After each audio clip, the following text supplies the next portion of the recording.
तुमच्याकडे त्याचे काही पुरावे आहेत का? न्यायिक लढाई लढणार आहे?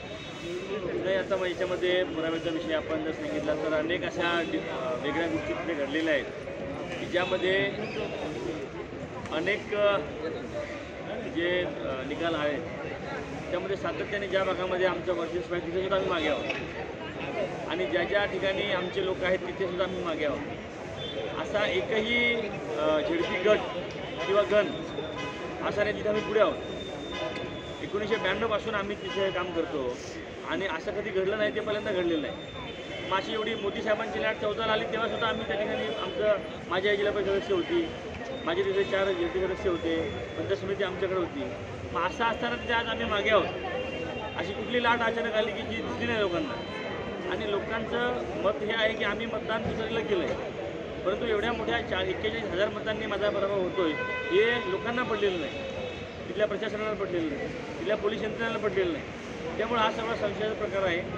माझी मतं आहेत ती समोरच्या उमेदवारांना ट्रान्सफर झालेली आहेत. तशी आकडे माझ्याकडे आहे. डाटा सर्वेचा असेल किंवा आम्ही सर्वे केला होता, समोरच्याही लोकांनी सर्वे केला होता.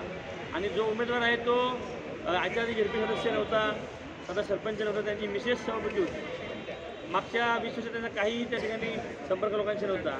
असा व्यक्ती जेव्हा 41,000 मतांचा लीड घेतो, 1,11,000 मतं घेतो, मग आम्ही मागच्या 5 वर्षात केलेली कामं मग कुठं गेली?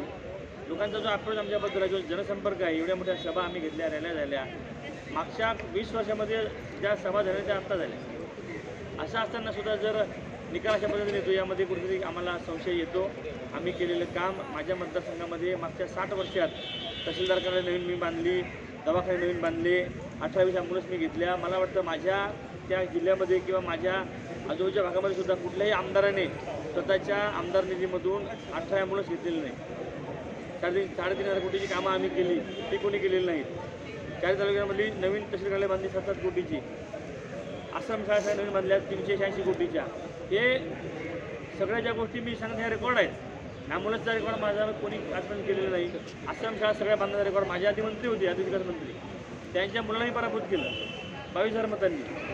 त्यांचे सगळे रेकॉर्ड मी मोडलेले आहेत. मागच्या 40 वर्षात झालेली कामं मी केली. असं असताना सुद्धा माझा पराभव होतो 40,000 मतांनी, हे मनाला न पडण्यासारखं आहे. आणि त्यामुळं मला वाटतं की यामध्ये मॅन वर्सेस मशीन हा विषय आहे. लोकांनी आम्हाला मदत दिलीच, पण ती त्या ठिकाणी उमटली नाहीत, हा माझा स्पष्टपणे आरोप आहे. त्याबद्दलची काही लढाई लढायची आहे ती आम्ही लढणार आहोत. पवार साहेबांनी त्यामध्ये सुद्धा आम्हाला केलेलं आहेत आणि आम्ही नाउमेद न होता लोकांपुढे जाणार आहोत आणि लोकांमध्ये जाऊन या सगळ्या गोष्टींचा छडा करण्याचा प्रयत्न करणार आहोत. धन्यवाद.